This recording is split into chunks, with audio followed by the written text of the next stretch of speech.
Duty के दौरान train की चपेट में आने से रेलकर्मी की हुई मृत्यु। सूत्र से मिली जानकारी अनुसार आज सुबह उदलाबड़ी के पास घिस पुल पार करते समय गोपाल राय नाम का एक रेलकर्मी व्यक्ति डाउनपुरी कामाख्या एक्सप्रेस की चपेट में आ गया। घटनास्थल में मौजूद रहे लोगों ने बताया कि घिस पुल पर रेलिंग नहीं होने के कारण रेलकर्मी बेबस हो गया और लाख कोशिशों के बावजूद बच नहीं सका, जिसके कारण रेलकर्मी व्यक्ति की घटनास्थल में ही मृत्यु हो गई।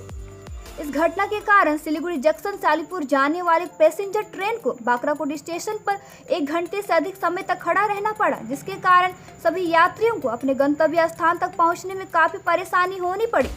सूचना मिलते ही थाना की पुलिस और रेलवे पुलिस घटनास्थल में पहुंच के शव को रेलवे लाइन से बरामद किया गया और काफी देर बाद रेल यातायात सामान्य हो पाया। देखिए पूरा रिपोर्ट। ये হচ্ছে আমাদের গোপাল রায় ওদলাবাড়ি রেল কলোনির বাসিন্দা। এর হচ্ছে ডিউটি ছিল কিমেনের, এইখান থেকে ওদলাবাড়ির থেকে গোলাই অবধি, গ্রীষ্মের গোলাই অবধি ডিউটি ছিল। সকালবেলা উনি ডিউটিতে বেরিয়েছিল, তো ডিউটিতে বেরানোর পরে ব্রিজের উপরে আর কি ঘিস ব্রিজের উপরে পুরী মনে হয় পুরী কামাখ্যা যে এক্সপ্রেসটা আছে, পুরী কামাখ্যা এক্সপ্রেসে ও রান ওভার হয়।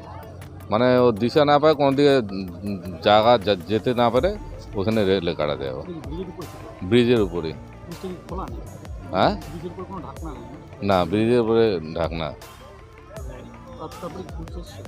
হ্যাঁ, তারপরে জিআরপি আরপিএফ ওরা আছে এখানে। অন ডিউটি একাই ছিল। হ্যাঁ, আমাদের প্রতিবেশী। বাড়িতে আছে, ওর ছেলে আছে, ওর এক মেয়ে আছে, ছেলের বউ আছে, নাতি আছে দুটো। বয়স মোটামুটি 46-47 সামথিং। আমার নাম বিপ্লব চৌধুরী।